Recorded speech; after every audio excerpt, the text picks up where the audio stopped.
नमस्कार, स्वागत है आपका एनबी न्यूज में। आप देख रहे हैं मध्य भारत और मैं हूं आपके साथ सदफ फातिमा। बुलेटिन की शुरुआत करें। मुख्यमंत्री डॉक्टर मोहन यादव ने संत सीताराम बाबा के स्वास्थ्य की जानकारी ली। वहीं मुख्यमंत्री के निर्देश पर खरगोन जिले के भट्टयान आश्रम पहुंचकर कलेक्टर ने संत सियाराम बाबा का हाल जाना और साथ ही साथ आश्रम में ही बाबा के इलाज की व्यवस्था की गई। वहीं कलेक्टर श्री शर्मा ने बाबा की इच्छा के अनुरूप डॉक्टर्स को आश्रम में ही बाबा के स्वास्थ्य संबंधी उपचार की व्यवस्था करने और इलाज करने के निर्देश दिए हैं। उल्लेखनीय है कि मुख्यमंत्री डॉक्टर मोहन यादव ने कलेक्टर श्री शर्मा से फोन पर चर्चा कर भट्टयान आश्रम के संत श्री सियाराम बाबा के स्वास्थ्य की जानकारी ली और कुशल छीन जानी। उन्होंने बाबा के इलाज की सभी व्यवस्थाएं करने के निर्देश भी दिए।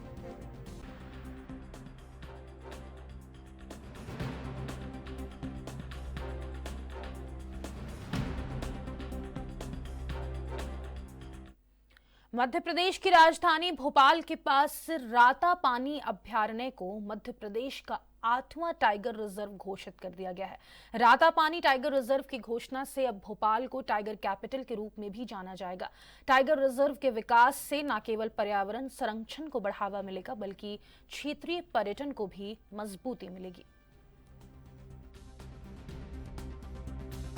मुझे इस बात की प्रसन्नता है कि मध्य प्रदेश पूरे देश में हमारी वन्य जीवों के लिए एक आदर्श स्थान है। यही कारण है कि आज मध्य प्रदेश में अगर टाइगर स्टेट बना है, पूरे देश में तो क्या दुनिया के कोई भी राष्ट्र में इतने ज़्यादा टाइगर नहीं जितने भारत में हैं, और भारत के सभी राज्यों में जितने टाइगर नहीं उससे हमारे अपने मध्य प्रदेश का रिकॉर्ड सबसे ज़्यादा वाला है। उसी प्रकार से हमने बीते 2 दिन में ही टाइगर रिजर्व पार्क के लिए भी हमने मंजूरियां देना प्रारंभ की है। 8वें नंबर पर हमने रातापानी को दिया है। बहुत जल्दी माधव टाइगर पार्क को भी हम मंजूरी देने वाले हैं। लेकिन एक और बड़ी बात है, हमारे बीच हमारे जंगलों के अंदर ये चीता जो लगभग 100 साल पहले से विलुप्त हुआ था, बल्कि मध्य प्रदेश तो क्या और देश तो क्या बल्कि एशिया से विलुप्त हुआ है। ऐसे हमारे प्रधानमंत्री की प्रेरणा से हमने अन्य महाद्वीप से ला करके अपने यहाँ इस प्राणी को पुनर्बसाने का जो अभियान चालू किया है, मुझे संतोष है कि मध्य प्रदेश में वो उनका परिवार फल फूल रहा, बढ़ रहा है। नई जनरेशन उनके आगे आंखें खोलकर आगे बढ़ रही है। ऐसे में 2 चीते भी आज हमारे द्वारा खुले बाड़े में छोड़े जाएंगे और उम्मीद करेंगे कि ये जो प्रयोग हुआ, ये प्रयोग आगे जा कर के बाकी राज्यों को भी हम अपना इसमें भागीदार बनाएं। मेरी अपनी ओर से चीतों को आज़ाद करते हुए चीता दिवस की भी सबको बधाई देना चाहूँगा। उम्मीद करते हैं वन्य प्राणी से हमारा आत्मीय स्नेह भी बना रहे और ये इस मध्य प्रदेश की धरोहर है, देश की धरोहर है, इसको हमको संभाल के रखना। और इस पर्व के अवसर पर मैं अपने आनंद के क्षणों के साथ प्रधानमंत्री जी को बधाई देना चाहूँगा, जिनके माध्यम से ये चीता प्रोजेक्ट हमको मिला था। पंचायत और ग्रामीण विकास और भिंड प्रभारी मंत्री 2 दिवसीय प्रवास पर भिंड पहुंचे, जहां प्रभारी मंत्री प्रहलाद पटेल ने जिला पंचायत में जिला योजना समिति की बैठक को संबोधित किया। इसके बाद जिला पंचायत भिंड में पत्रकार वार्ता को संबोधित किया। वहीं पत्रकार वार्ता में कैबिनेट मंत्री राकेश शुक्ला, भाजपा जिलाध्यक्ष देवेंद्र नरवारिया, स्थानीय और लहार विधायक और जिला पंचायत अध्यक्ष सहित कई जनप्रतिनिधि और अधिकारी मौजूद रहे।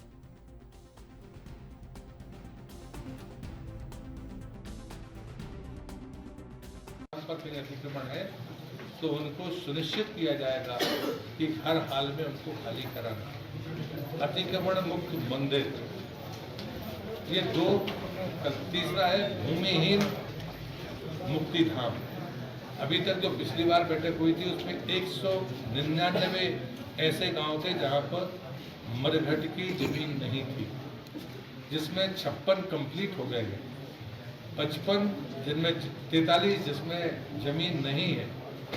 35 ऐसे हैं जिन पर अभी काम प्रारंभ नहीं हुआ, जमीन है लेकिन काम प्रारंभ नहीं हुआ, कहीं डिस्प्यूट है। 10 ऐसी जगह है जिनमें कहा कि हम नदी के किनारे ही जलाने की परंपरा है, हमें नहीं चाहिए, लेकिन हम यहाँ पर भी मुक्तिधाम बनाएंगे।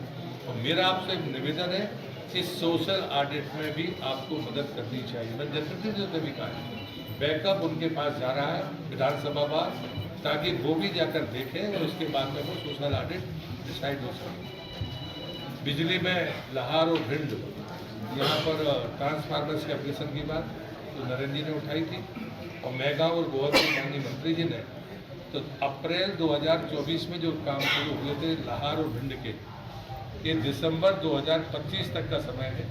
50% काम इसमें हुआ है। मेहगांव और गोहद में विलम्ब हुआ है। दिसंबर 2023 में इसमें शुरुआत हुई नहीं थी, लेकिन एग्रीमेंट हुआ है जून 2024 में, और इसलिए ये 2026 तक इसका कंप्लीशन होगा। छत्तीसगढ़ प्रदेश कांग्रेस कमेटी ने धान खरीदी केंद्र चलो अभियान के तहत कोंडागांव जिला के प्रभारी और पूर्व मंत्री छत्तीसगढ़ शासन मोहन मरकाम धान खरीदी केंद्र बम्हनी गोलावंड मुनगापदर सोनाबल दहीकोंगा बनिया गांव पहुंच जायजा लिया वहीं और किसानों को हो रही समस्याओं से रूबरू हुए। वहीं भाजपा द्वारा घोषणा पत्र में किए वादों के अनुरूप सुविधाएं किसानों को मिल रही है या नहीं, सभी बिंदुओं पर किसानों से चर्चा की।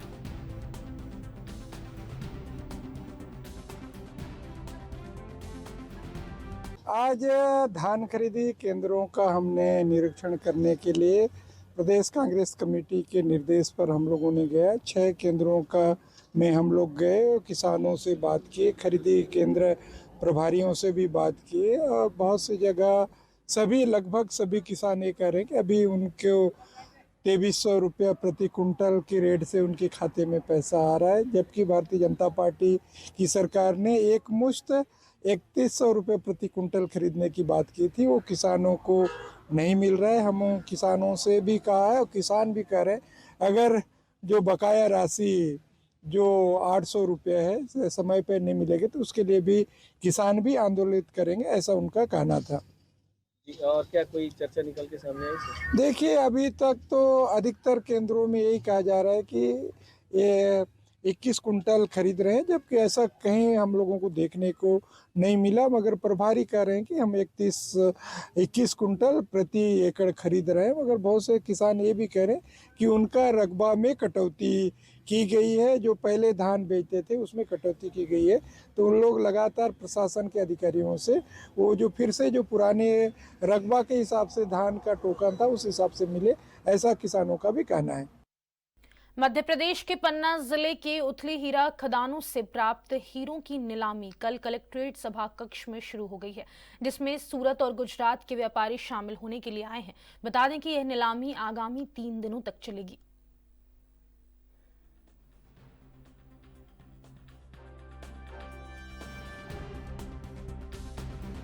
ये 3 दिवसीय नीलामी आज दिनांक 4 दिसंबर 2024 से 3 दिनों की नीलामी 2 चरण में शुरू हो गई है।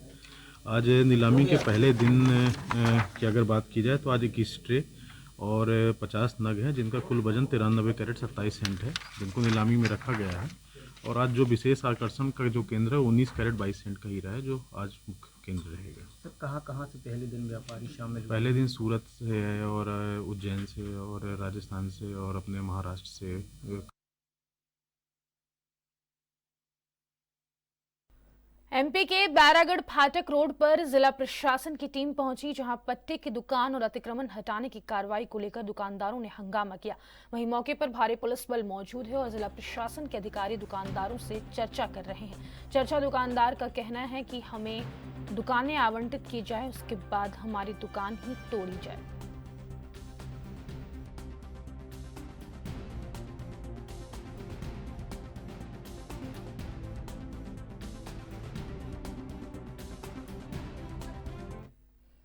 इंदौर में तेजाजी नगर पुलिस ने हाईवे और कॉलोनियों में खड़े ट्रक डंपरों से बैटरियां चुराने वाले एक शातिर गिरोह का भंडाफोड़ किया है। बता दें कि पुलिस ने गिरोह के 2 आरोपियों को गिरफ्तार कर उनके कब्जे से 30 बैटरियां बरामद की है। तेजाजी नगर थाना प्रभारी देवेंद्र मरकाम ने बताया कि थाना क्षेत्र के वाहनों की बैटरियां चोरी होने की लगातार शिकायतें आ रही थी। इस पर पुलिस टीम ने क्षेत्र का निरीक्षण करते हुए तकनीकी जांच और पूछताछ से पता लगाया कि गोविंदा बैरागी नामक व्यक्ति इस तरह की चोरियों में शामिल है। इस पर पुलिस ने उसे हिरासत में लेकर पूछताछ की तो उसने 30 बैटरियां चुराने की बात कबूल की।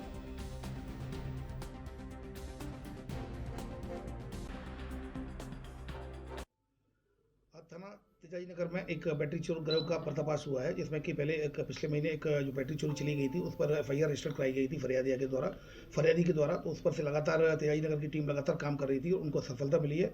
एक पप्पू बैरागी नाम का व्यक्ति जो कि खंडवा रोड इंदौर का ही रहने वाला है, उसको अरेस्ट करने में सफलता प्राप्त की है और उसके कब्जे से 2 बैटरी भी मिली है। जब उससे और पूछताछ की गई तब पूछताछ पे उसने बताया कि वो ये काम जो खड़े जो ट्रक होते हैं, डंपर होते हैं, कॉलोनियों में खड़े जो वाहन होते हैं, उनकी बैटरियाँ वो चुराता है और बैटरियाँ चोरी करने के बाद उनको सस्ते दामों में उनको बेच देता है। और उसके कब्जे में कुछ बैटरियाँ और मिली। जब उससे कड़ाई से पूछताछ की गई तो उसने 30 बैटरियाँ चोरी करना कबूल किया गया। इसमें तत्काल उससे और पूछताछ की गई तो उसने बताया कि रवि नाम का एक लड़का और है जो मेरा साथी है, उसके पास ही बैटरी रखी हुई है। दोनों से और पूछताछ की जाकर और बैटरी बरामद की तो कुल 30 बैटरियाँ जो कि लगभग 3,50,000 रुपये कीमत की है वो जब्त की गई हैं। पप्पू बैरागी जो आरोपी उसके खिलाफ आर्म्स एक्ट और एक्साइज एक्ट, इसके अलावा डकैती की तैयारी का भी मामला पंजीबद्ध है। इसका पूर्व क्रिमिनल रिकॉर्ड है। इससे और पूछताछ की जा रही है। छत्तीसगढ़ के नारायणपुर जिले के अबूझमाड़ इलाके के वाला और पांगुट के जंगलों में पुलिस नक्सली मुठभेड़ में शहीद हुए डीआरजी के जवान वीरेंद्र कुमार सोरी को कुम्हारपारा के पुलिस लाइन के शहीद स्मारक में भावभीनी श्रद्धांजलि दी गई। वहीं श्रद्धांजलि देने Bastar IGP Sundarraj, collector Vipin Manjhi, SP Prabhat Kumar सहित आईटीबीपी पुलिस जवानों सहित जनप्रतिनिधि मौजूद रहे। वहीं बस्तर आईजीपी सुंदरराज ने कहा कि नक्सलियों से लोहा लेते हुए डीआरजी का जवान मुठभेड़ में शहीद हुआ है, जिसे भावभीनी श्रद्धांजलि दी गई और नक्सलियों को मुंहतोड़ जवाब दिया जाएगा।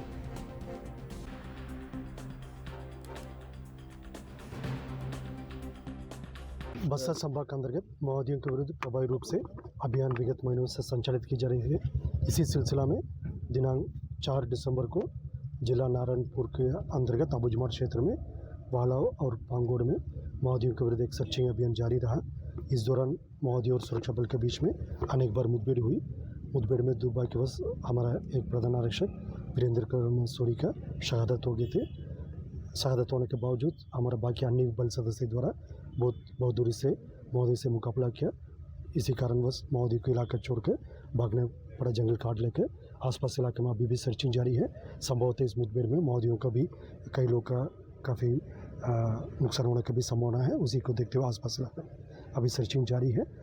देखा जाए तो वर्ष 2024 में बस्तर संभाग के अंतर्गत अलग अलग मुठभेड़ में 207 माओवादियों का डेड बॉडी रिकवर किए गए थे और खासतौर पर अबूझमाड़ अंतर्गत जो की गई विभिन्न ऑपरेशन में टोटल 120 से अधिक माओवादियों का डेड बॉडी रिकवर किए गए थे और सिर्फ नारायणपुर जिला अंतर्गत 54 माओवादियों का डेड बॉडी भी रिकवर की गई थी। इस प्रकार माओवादियों का काफ़ी बड़ी नुकसान हुआ। उनकी क्षेत्रफल सिमटते जा रहे हैं, उनके संगठन कमज़ोर होते जा रहे हैं। फिर भी आगे और काम बाकी है, जिसका हम सावधानीपूर्वक और मजबूत मनोबल के साथ हमारा सुरक्षा बल सदस्य द्वारा की जाएगी। जो इस मुठभेड़ में जो शहीद हुआ, हमारा वीर शहीद वीरेंद्र कुमार सोरी का शहादत को बरे नहीं होने देगा। उसकी शहादत से प्रेरणा लेकर आने वाले समय में और मजबूती से और समर्पित होकर हमारा सभी बल सदस्य काम करेगा। पिछले अभियानों में सफलता मिली थी, इसमें क्या चूक रह गई जो एक नुकसान हुआ है? जैसे नक्सलवादी अभियान हमेशा एक बहादुरी से लड़ने वाला लड़ाई है। अब तक सभी अभियान में हमारा बल सदस्य द्वारा काफ़ी बहादुरी से लड़ा। उसमें अनेक बार हमको सफलता हुआ, कुछ बार हमारा नुकसान भी हुआ, लेकिन इन सब शहादत का प्रेरणा लेकर हम आने वाले समय में और मजबूती से हमारा लड़ाई लड़ेगा। जो ऑपरेशनली हम उसका समीक्षा करेंगे, कहाँ पर हमारा टैक्टिक्स में और कुछ सुधार का आवश्यकता होगा, कहाँ कुछ और हमारा जो रणनीति में कुछ और बदलाव करने का आवश्यकता हो, तो एक नियमित और निरंतर प्रक्रिया उसी के तहत हम काम करेंगे। लेकिन कल वाला मुठभेड़ में भी हमारे सभी बल सदस्य हैं, जो BSF का टीम भी थे, ITBP का आसपास इलाके में उनका डिप्लॉयमेंट है और अपना DRG और STF के अलावा अन्य जितना भी हमारा बल काफ़ी मजबूती से, काफ़ी बहादुरी से इस अभियान को विगत महीने में संचालित करता रहा। उसी कारण से इलाके में काफ़ी हद तक नक्सल भी अभी सिमटते जा रहे हैं। आने वाला जो शेष काम उसको भी हम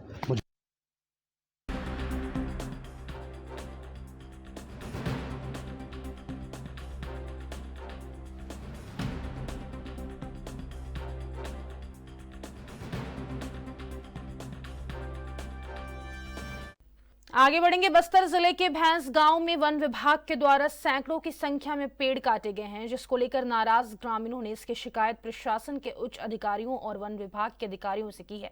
ग्रामीणों का कहना है कि पेड़ों की कटाई के लिए फर्जी ग्राम सभा कर पेड़ों की कटाई की अनुमति दे दी गई, जबकि ग्राम सभा के प्रस्ताव में जाली हस्ताक्षर किए गए हैं। ग्रामीणों ने फर्जी ग्राम सभा के लिए गाँव के सरपंच को दोषी ठहराया। उन्होंने कहा कि सरपंच और वन विभाग के कर्मचारियों ने मिली भगत कर पेड़ों की कटाई को अंजाम दिया।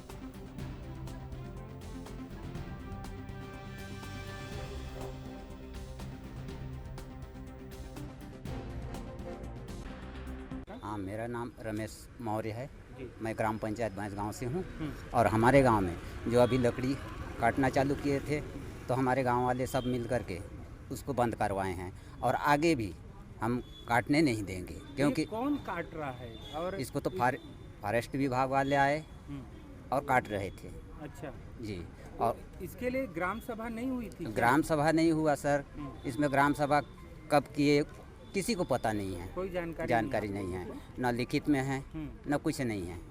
तो इसीलिए हमारे ग्राम के लोग सब मिल करके इसको बंद करवाना चाहते हैं। अभी यहाँ पे आए हैं जो अधिकारी। कौन अधिकारी से मिले आप? अभी तो डीओपो से मिले, और अभी कलेक्टर से मिलना चाह रहे थे, लेकिन अपर कलेक्टर मिले, उनको भी ज्ञापन दिए हैं। अच्छा, क्या चाहते हैं आप लोग? हम लोग उस जंगल को नहीं काटना चाहते, काटने नहीं देंगे। और जो काट दिए हैं उस पर कार्रवाई भी चाहते हैं? उसकी कार्रवाई होना चाहिए सर, कार्रवाई ज़रूर हो। जो भी अनुमति दिए हैं काटने के लिए, इतने दिन से हम लोग उसको रखवाली करते हैं, आ रहे हैं, और आगे भी रखवाली करते रहेंगे। मेरा नाम है लखेश्वर कश्यप। मैं बस्तर जिला का युवा प्रभाग का अध्यक्ष हूँ आदिवासी समाज के। सर, हम लोग के पास जब गांव वाले आए आवेदन देने समाज वाले के पास, तो इन लोग को भी जानकारी नहीं थी। हम लोगों ने फिर गांव में जाके वहां पे अपन लोग ने जांच की, तो उसमें पूरा ग्राम सभा फर्जी, वन अधिकार समिति से पूरा फर्जी जाली दस्तखत, ऐसे करके पंचायत बॉडी और फॉरेस्ट विभाग वाले ने गांव वाले को दबाव बनाते हुए पूरे 300 पेड़ कटाई कर दी थी। हम लोगों ने पूरे समाज वाले और गांव वाले जाके रोक लगाई। अभी क्या बोल रहे हैं अधिकारी? आपने शिकायत करने आए? अभी सीसीएफ सर बोल रहे हैं अभी जांच कराने की बात कही है, और सीसीएफ सर को हम लोगों ने स्पष्ट गांव से बोल दिया है। वो कम से कम जंगल की उम्र 50 साल लगभग हो रही है। ये भैंस गाँव है, वहाँ पे अकेसिया का मतलब कि वृक्षारोपण हुआ था, और जिसका जो है विधिवत विधवन योजना बनाकर उसका पहले मार्किंग किया गया, उसके बाद विधवन योजना बनाया गया, और जो ऐसे पेड़ हैं जो एक विधवन करने योग्य जो साइज है, उससे बड़े जो साइज है उनका ही विधवन करने की योजना बनी है। और जब इनको इस तरह से ग्राम सभा भी, जैसे मैं कहना है कि फर्जी है, उसमें दस्तखत किया गया है, वो सही नहीं है, तो उसका मैं जांच करवा देता हूँ। नहीं, निश्चित रूप से ग्राम सभा यदि पारित करती है कि सर सिर्फ अगर नहीं कटना है, जैसे कि भी बताए कि वहाँ से बहुत सारे वनोपज हैं, उसके बाद वन्य प्राणी भी वहाँ पर हैं, उसको देखते हुए इसको रोक लगा जा सकता है। आगे बढ़ेंगे। छत्तीसगढ़ के ग्राम कुलानार थाना उरंदाबेड़ा में शराब पीने की बात पर विवाद कर पड़ोसी ने पड़ोसी की हत्या कर दी। दरअसल धान मिर्जाई के बाद रिश्तेदारों और पड़ोसियों के साथ सभी मिलकर जश्न मना रहे थे और मृतक की पत्नी के साथ बैठकर शराब का सेवन कर रहे थे। इस बात को लेकर मृतक और आरोपी के बीच विवाद हो गया। फिलहाल हत्या के आरोपी को उरंदाबेड़ा पुलिस द्वारा गिरफ्तार न्यायिक रिमांड पर भेजा गया है। ग्राम कुलानार थाना उरंदाबेड़ा क्षेत्रांतर्गत मनसाराम नेताम, जो कि धान मिजाई के बाद शाम को घर पर ही था, और उसके बगल में जो पड़ोसी है सगाराम मंडावी, उसके यहाँ उसकी पत्नी जाकर शराब का सेवन कर रही थी, जिस पर से मनसाराम नेताम उसके घर पहुंचा और उसकी पत्नी को शराब पीने के लिए मना किया। जिस पर से जो घर का मालिक था सगाराम मंडावी, वह उसके ऊपर ताबड़तोड़ हाथ पैर मुक्का से लात से वार करने लगा, जिस पर से जो मृतक है उसकी बेटी वहां पहुंची और उसे बचाने का प्रयास की, लेकिन वह उस समय तक बहुत ही ज़्यादा उसको लात मुक्के से मार चुका था, जो कि अधमरा हो चुका था। उसके बाद आरोपी ने स्वयं उसको मनसाराम नेताम को मृतक के घर में ही उसे छोड़ दिया और उसकी रात्रि में ही मृत्यु हो गई थी, जिस पर से पुलिस को जानकारी मिलने पर मर्ग इंटीमेशन लिया गया और आरोपी की पतासाजी करते हुए 24 घंटे के अंदर आरोपी सगाराम मंडावी को गिरफ्तार कर लिया गया और उसके विरुद्ध में 103(1) भारतीय न्याय संहिता के तहत गिरफ्तार करते हुए न्यायिक रिमांड पर भेजा जा रहा है।